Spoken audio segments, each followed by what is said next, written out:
Halo siswa cerdas, hebat, dan merdeka. Kembali lagi belajar dengan Bu Guru Putri. Yuk siapkan buku dan alat tulis, catatlah hal-hal penting di bukumu.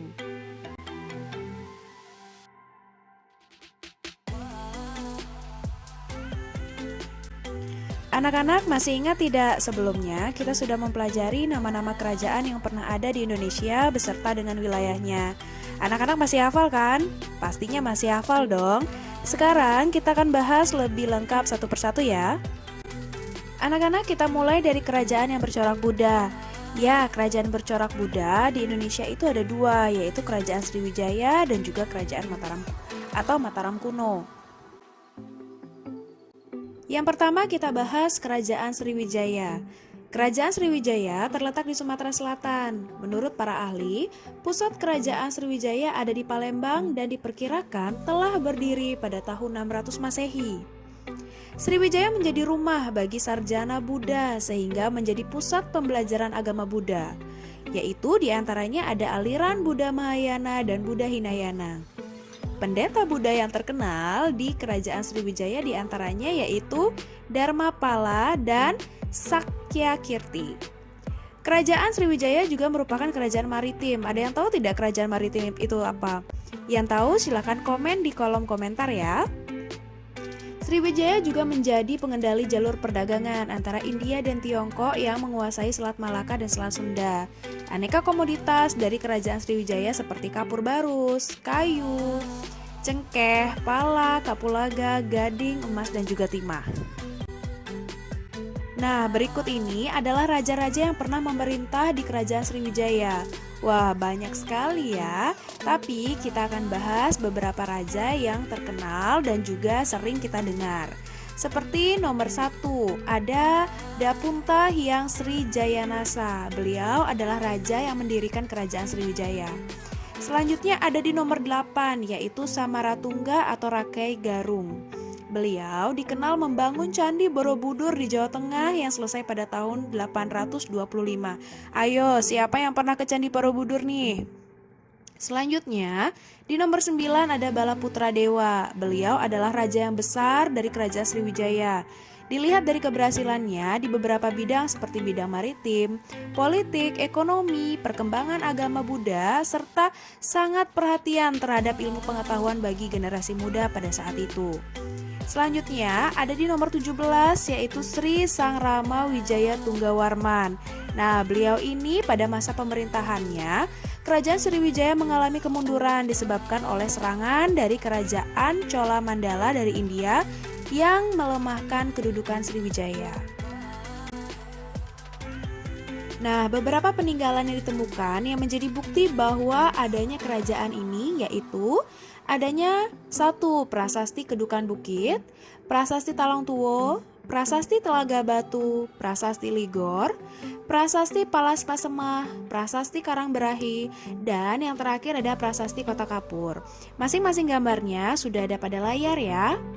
Dan kenapa Kerajaan Sriwijaya ini bisa runtuh? Penyebab dari Kerajaan Sriwijaya ini mengalami kemunduran atau runtuhnya yaitu dimulai pada abad ke-13 Masehi. Kemunduran ini terjadi karena adanya beberapa faktor, diantaranya adalah faktor alam, ekonomi, politik, dan juga militer. Oke, selanjutnya kita akan bahas Kerajaan Mataram kuno atau disebut juga dengan Kerajaan Medang atau Kerajaan Bumi Mataram. Pada awalnya, kerajaan ini terletak di Jawa Tengah yang berdiri pada abad ke-8 Masehi atau sekitar tahun 750 Masehi. Pada tahun 1017 Masehi, Kerajaan Mataram kuno ini akhirnya runtuh setelah peristiwa Pralaya Medang. Masyarakat Mataram kuno terbilang maju dalam hal budaya, terbukti dengan banyaknya bangunan candi yang dibuat, seperti Candi Borobudur yang dibuat pada masa pemerintahan Raja Samaratungga dari dinasti Syailendra yang bercorak Buddha. Juga ada Candi Prambanan yang dibangun pada masa pemerintahan Raja Rakai Pikatan dan selesai pada masa pemerintahan Daksa dari dinasti Sanjaya yang bercorak Hindu. Ayo, siapa yang pernah berkunjung ke Candi Borobudur atau Candi Prambanan? Nah, Kerajaan Mataram atau Kerajaan Medang ini memang terkenal sebagai negara agraris. Oleh sebab itu, mata pencarian penduduknya itu sebagian besar adalah bercocok tanam.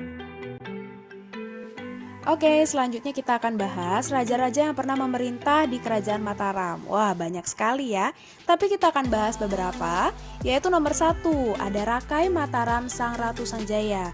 Beliau adalah raja pertama yang memerintah di Kerajaan Mataram. Beliau memiliki sifat yang bijaksana, cakap, adil, dan taat dalam beragama. Di bawah pemerintahannya, wilayah Kerajaan Mataram kuno semakin luas dan rakyatnya sejahtera. Nomor 5 ada Sri Maharaja Rakai Garung atau Samaratungga. Beliau terkenal karena selama masa pemerintahannya dia memprakarsai pembangunan monumen Candi Borobudur yang merupakan candi terbesar agama Buddha di Indonesia dan di dunia. Nomor 6 ada Sri Maharaja Rakai Pikatan. Beliau itu terkenal karena jasanya membangun Candi Prambanan yang merupakan candi agama Hindu yang didedikasikan untuk Dewa Siwa. Prambanan merupakan candi agama Hindu yang terbesar di Indonesia. Nomor 9 ada Sri Maharaja Rakai Watukara Dyah Balitung. Nah, beliau ini terkenal karena perluasan wilayah kerajaannya. Wilayah kerajaan Mataram pada masanya meliputi Jawa Tengah, Jawa Timur, dan Bali.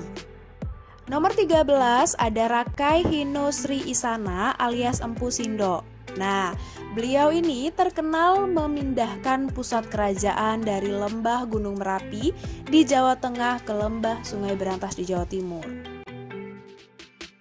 Selanjutnya, kita akan bahas peninggalan-peninggalan dari kerajaan Mataram kuno. Yang pertama ada Candi Borobudur, ada Candi Prambanan, Prasasti Mantiasi, dan juga Prasasti Canggal. Tidak hanya itu, ada juga prasasti-prasasti lainnya sebagai bentuk bahwa adanya kerajaan Mataram kuno pada waktu itu.